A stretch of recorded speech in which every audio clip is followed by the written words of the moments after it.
شروع اللہ کے نام سے جو بڑا مہربان نہایت رحم والا ہے۔ بھلا تم کو ڈھانپ لینے والی یعنی قیامت کا حال معلوم ہوا ہے؟ اس روز بہت سے منہ والے ذلیل ہوں گے، سخت محنت کرنے والے تھکے ماندے دہکتی آگ میں داخل ہوں گے۔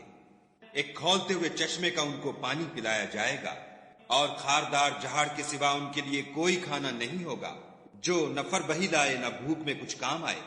اور بہت سے منہ والے اس روز شادماں ہوں گے، اپنے اعمال کی جزا سے خوش دل، بہشت بری میں وہاں کسی طرح کی بکواس نہیں سنیں گے۔ اس میں چشمے بہ رہے ہوں گے، وہاں تخت ہوں گے اونچے بچھے ہوئے، اور آب خورے قرینے سے رکھے ہوئے، اور گاؤ تکیے قطار کی قطار لگے ہوئے، اور نفیس مسندیں بچھی ہوئی۔ یہ لوگ اونٹوں کی طرف نہیں دیکھتے کہ کیسے عجیب پیدا کیے گئے ہیں، اور آسمان کی طرف کہ کیسا بلند کیا گیا ہے، اور پہاڑوں کی طرف کہ کس طرح کھڑے کیے گئے ہیں، اور زمین کی طرف کہ کس طرح بچھائی گئی۔